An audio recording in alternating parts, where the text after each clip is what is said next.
What is up, watch people? Welcome to another edition of Talking Timepieces with Tony. Today I am wearing a U-boat IFO left hook. Don't ask me. I bought this watch in 2015. I want to say it's probably the most expensive piece of shit I've bought. But I've had a couple of U-boats actually, and you know, I liked the other one I had. It was a flight deck, I believe. Valjoux 7750 movement. It was okay. I was going through a phase back then. 45 millimeter, big watch. Anyway, let's talk about why do you want to buy the watch you want? And I'm talking about luxury watches. All right. So let's roll the intro and we'll get into it.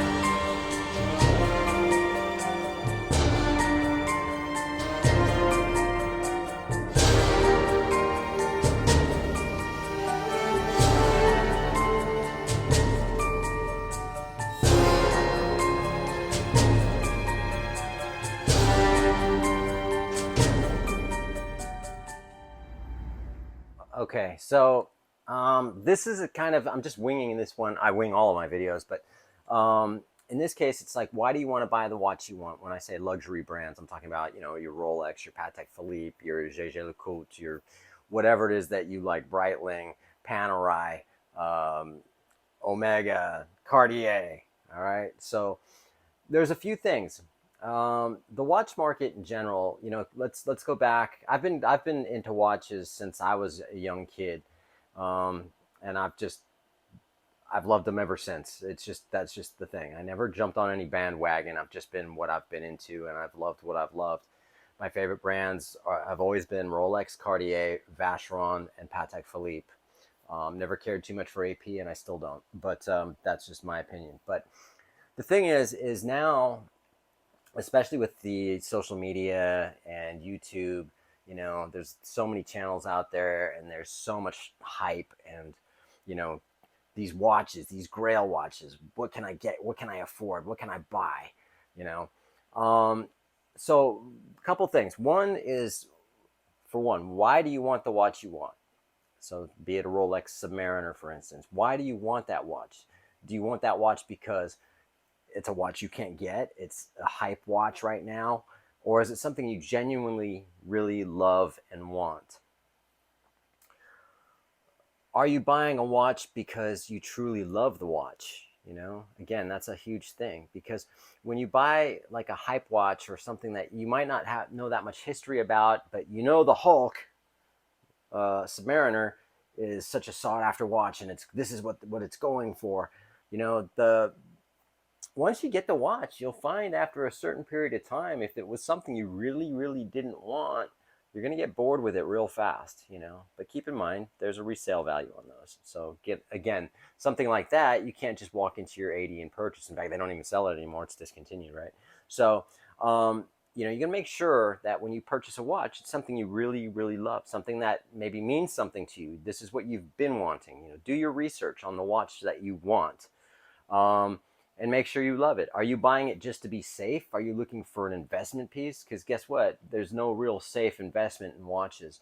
It's like playing the stock market. The market goes up, the market goes down. You don't know what's going to happen. You don't know if that watch is going to be worth anything in the near future or the foreseeable future or what. So, my suggestion is buy the watch you love because you love it and not how much it costs. The thing is retailers have always been around. There's always been a secondary market for luxury watches. This whole gray market thing, with Rolex, AP, things of that nature, where these watches are just now skyrocketed. This is something new.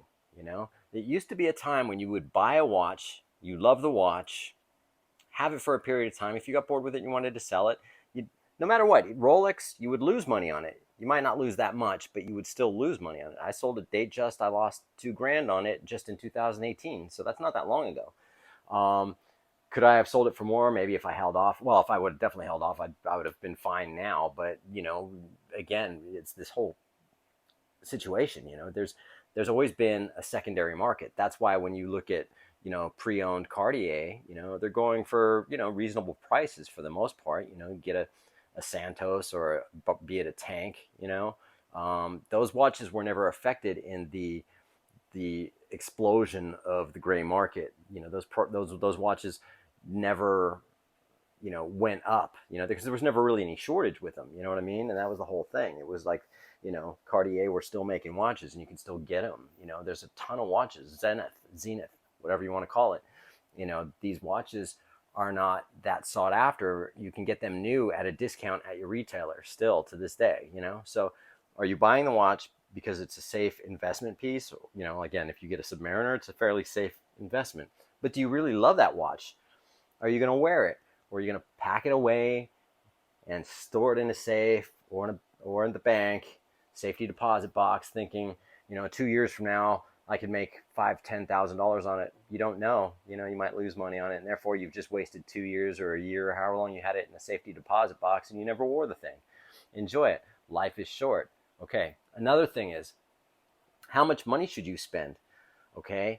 Do you have a mass amount of debt? Are you going to buy a watch that you'll soon regret because you've got yourself in debt for it? Because again, if you go out and you buy that Submariner or whatever it is, Vacheron Constantin, and you jack up your credit card, and now you're stressed because you've got these credit card payments that are, as much as a car maybe, now you're not going to enjoy the watch, because all you're thinking about when you look at it is like, shit, that's a $300-$400 a month payment, that you might not necessarily want to get yourself into. Seems great at the moment when you buy the watch. It's all fun and games where you're sitting at the AD and you're making that purchase, and you get that glass of champagne and it's all super stoked. You walk out, you get the watch.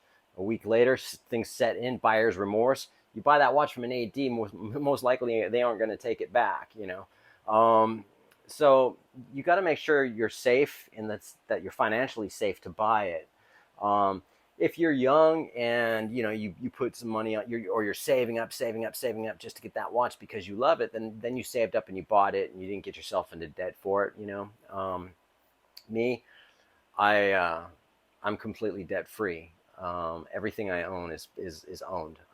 I haven't financed anything. I mean, when I buy the watch, I put it on a credit card, but then I pay it right off, like the next day. I just pay my credit card.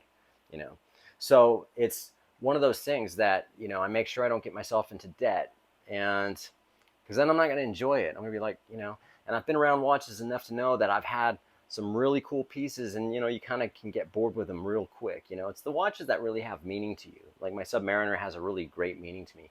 My Datejusts that I've had and have, or whatever, that don't have that much meaning to me. It's like there was nothing special as to why I got it. You know what I mean? Or the U-boat I'm wearing now. It actually, I have something that it's why it means something. I'd never sell it, only because I wouldn't want someone to have this piece of junk. I mean, it keeps okay time. It keeps time. It's a quartz one, actually, at that. But but at the same time, there's something behind it as to why I bought it and what happened at the time when I bought it that now makes it like, all right, I can't sell it really, can I? So buy it, whatever watch you're going to buy, because you make sure you love it. Do some research. If you're new to watches, understand the product, understand what you're going to buy, and understand, do you really like it, or is it a hyped model? Is it something that, again, look at the alternatives. Look at all the great watch brands that are out there.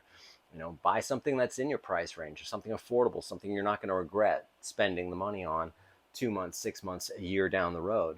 Something that you might not be able to sell a year down the road. Something that you buy because you love it, and it was within your price range and affordable. A year down the road, it might not matter if it's worth anything or not, because now it's just your watch, it's your piece. So again, I wouldn't say purchase anything for an investment. If you're purchasing just to be safe, or there's a ton of watch people out there, getting all these models, hype models and whatever, because they don't care about watches. They're just looking at it as an investment, for their portfolio of watches. And that's not what it's all about.